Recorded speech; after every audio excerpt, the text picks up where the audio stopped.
नमस्कार, प्रणाम सभी सहारा पीड़ितों, जमाकर्ताओं व कार्यकर्ताओं का हार्दिक स्वागत करता हूं एक और नई वीडियो में आपके अपने YouTube चैनल इंफॉर्मेशन विद पीके पर। मैं हूं पिंकू कुमार प्रजापति और आप देख रहे हैं इंफॉर्मेशन विद पीके। जितने भी सहारा इंडिया में फंसे हुए भुगतान से पीड़ित सहारा जमाकर्ता हैं, उनके लिए काफी राहत भरी खबर है। क्या राहत भरी खबर है? हम लोगों का जो भुगतान है इतने दिन से सहारा इंडिया कंपनी में फंसा हुआ है। सहारा की जो भी अलग अलग सोसाइटीज हैं उनमें 12 से 13 करोड़ निवेशकों का पैसा भली भांत सभी लोग जानते हैं कि फंसा हुआ है। सरकार भी जानती है, सभी नेतागण जानते हैं, कार्यकर्ता जानते हैं, खुद सहारा पीड़ित जानते हैं, लेकिन कहीं पर भी भुगतान का नामो निशान नहीं है। हम लोगों के लिए केवल और केवल पोर्टल भी लाया गया, वो भी केवल और केवल संतावना के लिए, यह साबित करने के लिए लाया गया जिससे मालूम हो गया कि इतने निवेशकर्ता सहारा से जुड़े हुए हैं, और तो इससे कोई फायदा हुआ नहीं। लेकिन आज का जो वीडियो रहने वाला है इसमें लाइव हम आप सभी को दिखाएंगे। संयुक्त ऑल इंडिया न्याय मोर्चा जन संघर्ष के कार्यकर्ता हैं संगठन के सतीश कुमार चतुर्वेदी जी। उन्होंने भुगतान के प्रति लाइव क्या कहा है। सहारा भुगतान संकल्प न्याय यात्रा इस समय चल रही है। हम लोगों की जो मांग है कि सहारा कार्यालय से भुगतान होना चाहिए, ठीक उसी पर चर्चा होगी और हम लोगों का भुगतान गारंटेड सहारा कार्यालय से ही मिलेगा। आप लोगों की क्या राय है नीचे कमेंट सेक्शन में जरूर लिखना। तो वीडियो को थोड़ा लास्ट तक देखना है, वीडियो काफी इंपॉर्टेंट आज का रहने वाला है दोस्तों।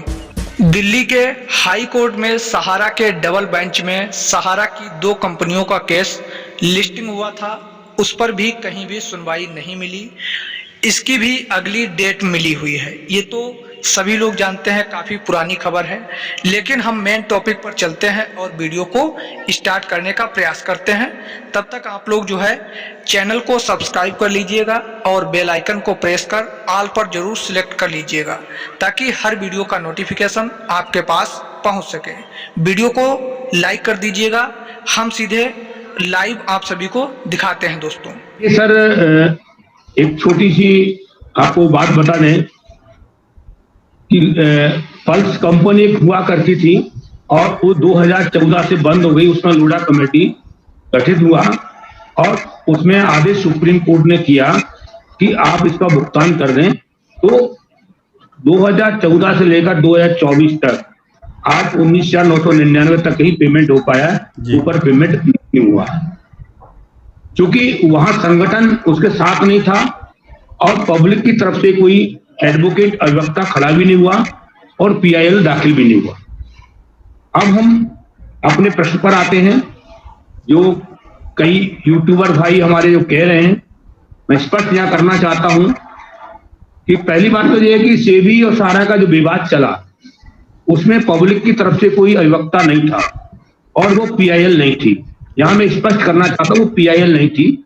वो सुप्रीम कोर्ट ने, सेबी ने पंगा लिया सहारा से और सुप्रीम कोर्ट गया। सुप्रीम कोर्ट ने आदेश कर दिया 2012 में कि 15% ब्याज के साथ रियल एस्टेट हाउसिंग का भुगतान कर देना चाहिए, क्योंकि हमारे अंधभक्त थे सहारा में काम करने वाले और उन्होंने पेपर को पलट दिया।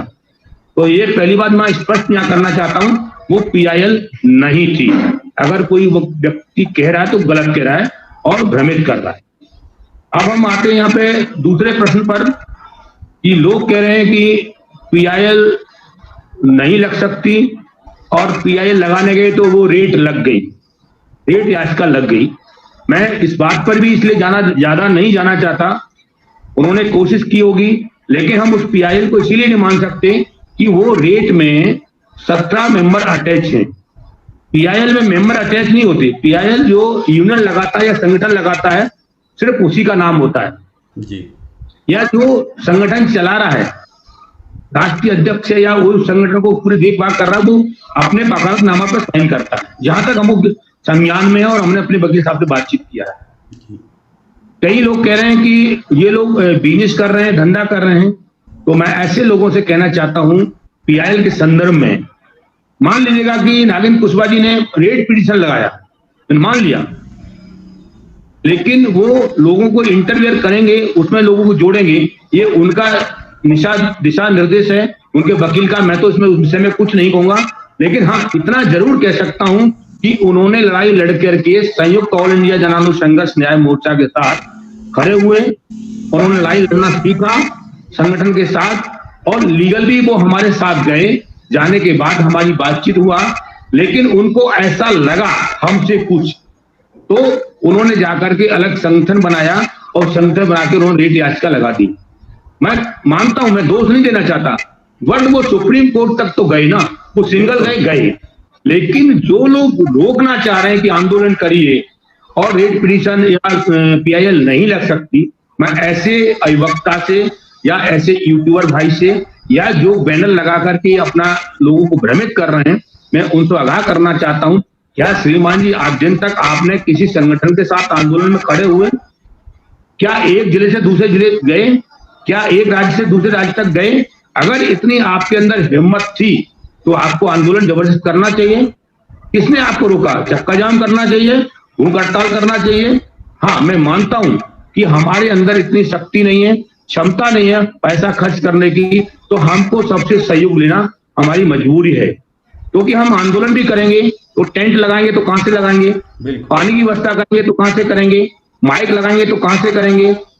सहारा बंधु, जैसा कि आप लोगों ने देखा वीडियो क्लिप को, इसमें बता रहे हैं निवेशकों को सतीश कुमार चतुर्वेदी जी।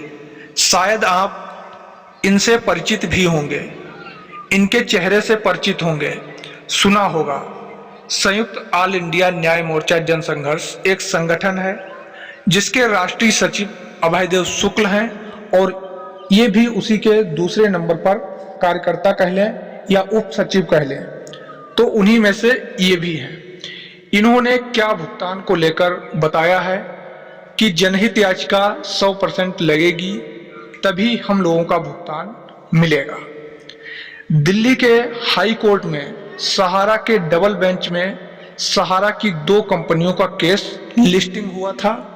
सभी लोग जानते हैं, हर जमाकर्ता जानता है, हर एडवोकेट जानता है, माननीय हाई कोर्ट भी जानता है, सुप्रीम कोर्ट भी जानता है, लेकिन कुछ विशेष सुनवाई नहीं हुई। केवल और केवल अब इसकी अगली सुनवाई की तारीख अक्टूबर महीने में दे दी गई, सितंबर अक्टूबर महीने में दे दी गई। ये जो केस है 2021 में दर्ज किया गया था, लेकिन अभी तक सिर्फ और सिर्फ तारीख पर तारीख ही मिल रही है। इसी कारणों से सभी सहारा पीड़ित मजबूर हो गए, लाचार हो गए। लगातार सहारा भुगतान संकल्प यात्रा का प्रारंभ किया गया है। हर एक निवेशकर्ता के पास जाने का यानी कि मिलने का संकल्प लिया है इन लोगों ने, और इसमें कुछ चंदा भी लग रहा है। ऐसी नहीं बात है, जब भाई कोई कार्य करोगे तो उसमें पैसा का खर्चा तो आगे आता ही है।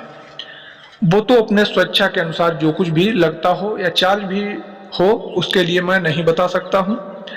तो इससे ये मालूम हो रहा है कि हम लोगों का भुगतान जो है जब भी मिलेगा तो सहारा कार्यालय के माध्यम से ही मिलेगा।